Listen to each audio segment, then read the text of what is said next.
ကျွန်တော်မင်းချစ်ပိုင်မှာ join ဆိုတဲ့ဝတ္ထုတို့ကိုဖတ်ပြပါမယ် join ကျွန်တော်စီပထမဆုံးရောက်လာတဲ့နေ့ကိုကျွန်တော်မမိနေတော့မယ်အဲ့ဒီနေ့ကနေသားတယ်အပြာရောင်နောက်ခံပေါင်းအဖြူရောင်ဆေးသားတွေယိုစီးလွတ်မျောတဲ့ရေဆေးပကြီးကတစ်ချက်ထဲကလို့တိမ်မြင်စဖြူလွတ်လွတ်လွေးတွေဟိုတစ်ချက်ဒီတစ်စားကလွှဲရင်ကောင်းငင်ကတအားကြီးပြတဲ့နေ့လို့ဆိုရမယ်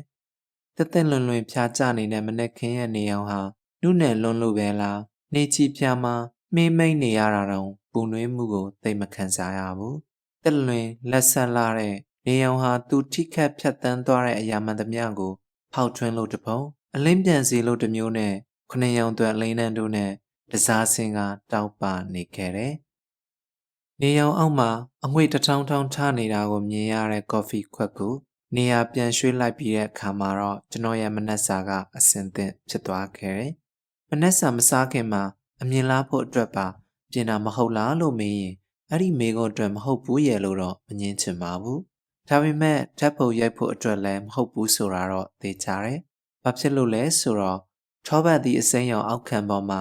အဝါရောင်ဝတ်ဆန်တဲ့ပွင့်ဖက်ဖြူဖြူလေးရှိတဲ့အနီမိုနီပန်းပွင့်လေးတွေပွင့်ရိုက်ထားတဲ့ခြီသားစပွဲခင်းကြောင်လို့ဆိုရမယ်။ကော်ဖီခွက်ကပန်းပွင့်လေးတစ်ပွင့်ကိုကွက်ထားတာကြောင့်နေရာရွှေ့လိုက်တာပါ။အဲ့လိုရွှေ့လိုက်တော့စပွဲပေါ်မှာပန်းပွင့်လေးတစ်ပွင့်ပိုပြီးပေါ်လွင်လာတာပေါ့။ကျွပကံဖြူဖြူတဲကပုံစံမပြတ်အောင်ကြော်ထားတဲ့ကြက်အိုး half fried ကြော်ကပါအနီမိုနီပန်းပွင့်ဖြူဖြူလေးတွေနဲ့တသားတည်းဖြစ်သွားတယ်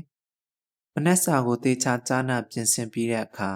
ကော်ဖီကိုဖြည်းဖြည်းချင်းနဲ့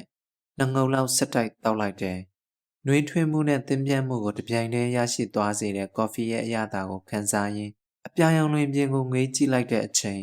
ကျွန်တော်စီပထမဆုံးရောက်လာခဲ့တဲ့ Joy ကကောင်းကင်လိုအပြာရောင်လဲဟုတ်တယ်။ဝယနာဖြူဖြူပေါ်ကအဖြူရောင်တန်တန်းမှာထုတ်ချိတ်ထားလို့လေအဝေးနဲ့နေချီဖြာမှာတွန်းလွင့်လွင့်လူးလွန်တောက်ပနေတဲ့ဒီရှက်လိုအဝါရောင်လဲဖြစ်တယ်။အနက်ပြာရောင်စက်တီဆိုဖာပေါ်တင်ထားတဲ့ချုံဆောင်လို့အနီရောင်လဲဆွေတယ်။အယောင်၃ရောင်လုံးကို Joy မှာတွေ့ရတယ်။တယောင်ချင်းစီဆိုလဲ Joy ပါပဲ။တစ်ခါ Joy မှာအယောင်တစ်ခုခုရှိတယ်လို့ခံစားရပေမဲ့ဘာရောင်ရဲလို့ဖော်ပြရခက်ပြီးအယောင်မဲ့နေတတ်တာမျိုး။ Joy ကျွန်တော်ကိုပထမဆုံးပြောခဲ့တဲ့စကားကဘာလဲသိလား။မင်းနှလုံးသားထဲကရောင်တွေစုံတဲ့သွေးတွေပန်းထွက်နေတာကိုမင်းရဲ့နှကန်းတွေကတစ်ဆင့်ငါမြင်နေရတယ်တဲ့။သူ့အပြောကြောင့်ကျွန်တော်ရှက်ရွံ့သွားလားနှက်သက်သွားလားမသိချပေမဲ့ရေဟဟလေးဖြစ်သွားကကျွန်တော်နှကန်းစုံကိုဘယ်မှာထားရမှန်းမသိဖြစ်သွားတယ်။ချက်ချင်းဆိုသလိုပဲကျွန်တော်ရဲ့နှကန်းစုံကိုတင်းနေအောင်စီပြီးနှကန်းသားတွေကိုပါပါဇက်ထဲဖိသွင်းလိုက်တယ်။ဒါပေမဲ့ဒါလည်းခဏပဲ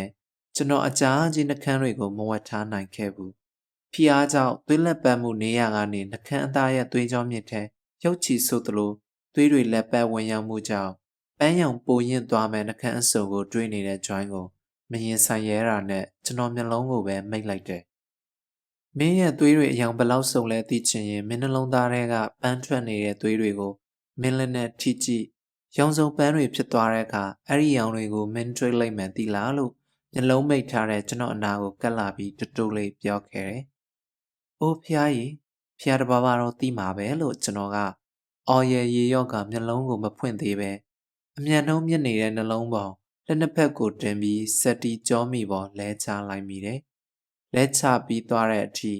ကျွန်တော်ရဲ့ရေမောမှုကိုမရတတ်နိုင်ခဲ့ဘူး။ဝယန္တာရှိတန်တန်းပေါ်ကအင်ဂျီချိတ်လေးတွေအချင်းချင်းထိခတ်လှုပ်ရှားသွားတဲ့အတန်းကြောင့်လေပြင်းညင်းထက်ပိုတဲ့လေတိုက်ခတ်မှုတစ်ခုကအခန်းထဲတိုးဝင်လာတာကိုသိလိုက်ရတယ်။အဲ့ဒီချိန်မှာပဲ Joy ကကျွန်တော်ရဲ့ပါးပြနှစ်ဖက်ကိုပတ်သက်ပြီးစပင်တွေကိုထိုးဖွာလိုက်တယ်။ကျွန်တော်မျက်လုံးတွေကိုမိတ်ထားရကနေမျက်လုံးတွေကိုဖွင့်လိုက်တော့စက်တီကိုမီပြီးမော့ထားတဲ့ကျွန်တော်ရဲ့မြင်ကွင်းထဲ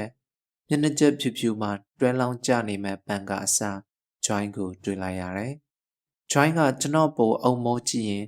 မင်းကောင်းထဲမှာစကလုံးတွေခုတ်ပေါက်လှုပ်ရှားနေတာကိုငါတွေ့နေတယ်လို့ဆိုတယ်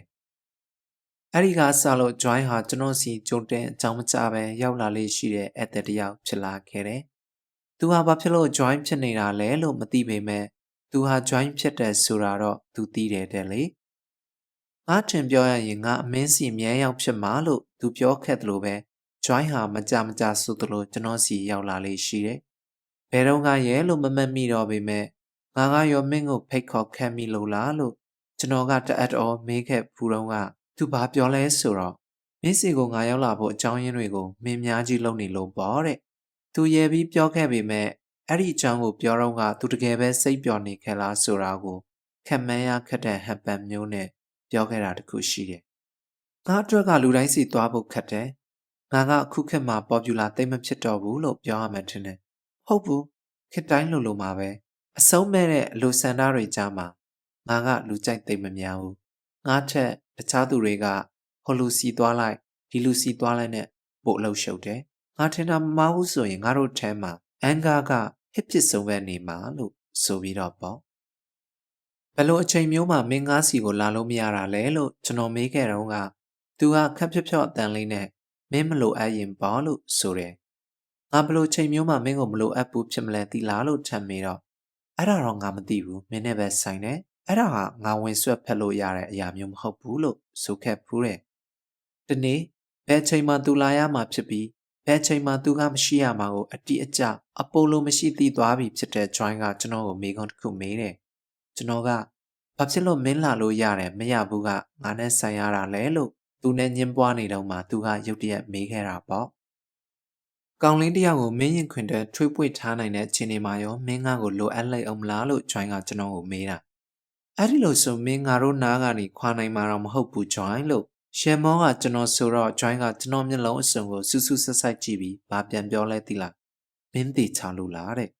join ရဲ့တုတ်ပြန်မှုမှာကျွန်တော်ရဲ့ကဘာကြီးခက်တာမြရက်တက်သွားခဲ့တယ်အဲ့ဒီခဏမှာ join ဟာ join မဟုတ်တော့ဘူးရန်ကုန်2024